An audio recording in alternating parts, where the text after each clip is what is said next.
how do these cameras differ from multi-sensor cameras? It's a great question. So there's a couple of or I should say 360-degree field cameras out there.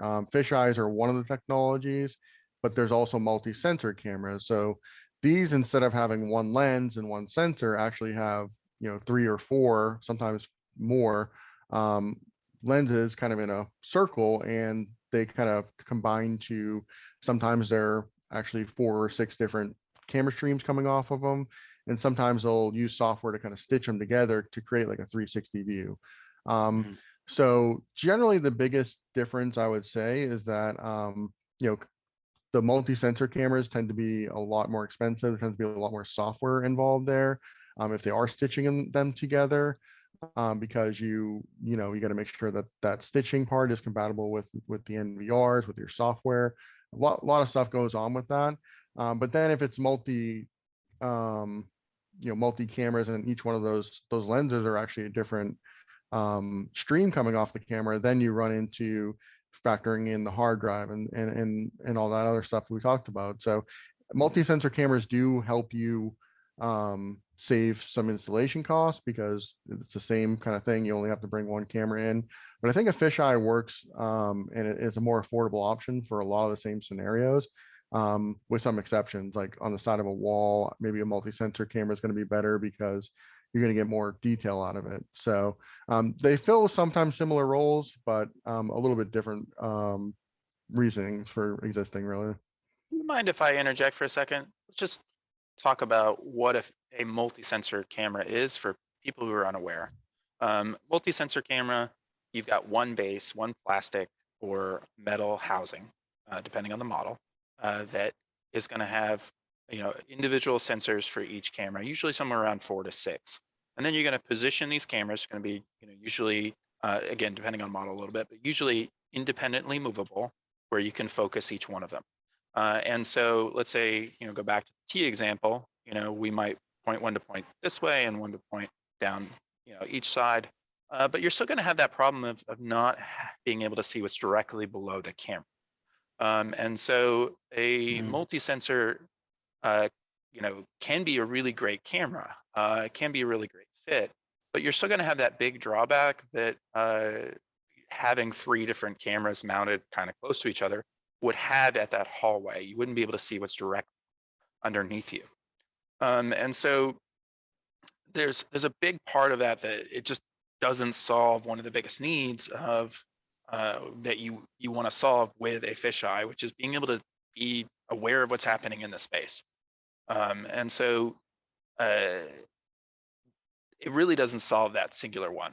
The other thing that can be challenging with a multi-sensor is because you can move each lens independently, you may end up where they don't actually create a 360-degree view because of the way that you angled each of them. You might have a blind spot that you were unaware of.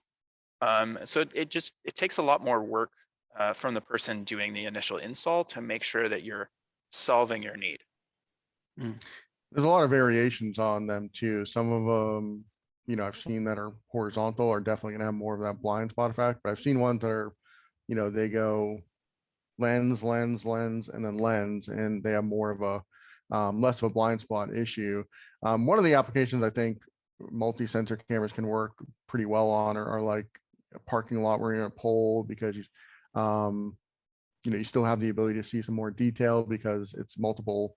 You may have 4 4K sensors on that camera, so it's going to give you more detail than a fisheye is, and cover kind of the similar thing, because at that point you're less concerned about maybe the cost of that camera, which is definitely going to be astronomical when you start talking about 4K versions and all that. But the fact that you may only be able to put one camera on that pole because there's only one connection to it. That's where it really becomes a good solution for multi-sensor. That fisheye may not be the best one there. So, and over the camera's lifetime, it seems like with multi-sensor cameras, there might be more moving parts, which could cause more maintenance issues or more, like more links in the chain, right? The longer the chain gets, the easier it is to break. At least that's what is that accurate somewhat? Or I just feel like a 360 camera has less moving parts, so potentially less maintenance overall. You're Yes. relying on that many sensors and that many lenses for one of those multi-sensor cameras. So if one of those goes down, you're going to have a blind spot until it gets taken care of. The multi-sensors that I've played with also have, and this is generally more of a higher end market for multi-sensors, but they have motorized varifocal lenses on some of the models. Not every model, but it's the ones that I played with. And yeah, that's going to drastically increase. You've got 4 different motors that Mhm. can control the viewing angle and level of optical zoom on 4 different lenses.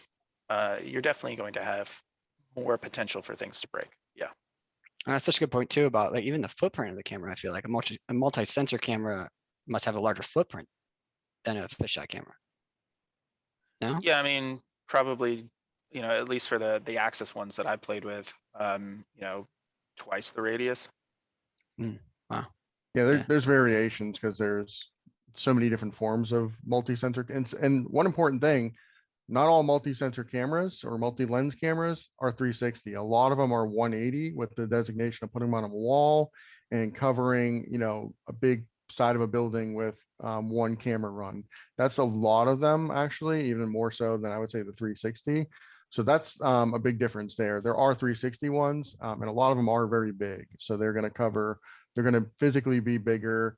So for sure, but just consider that just because it has multi sensors doesn't mean it's 360 either. So Thank you so much for watching this In the Trenches Roundtable clip. If you're interested in learning more, be sure to check out that full video and the link in the description below, or reach out to us at getscw.com. Looking forward to helping.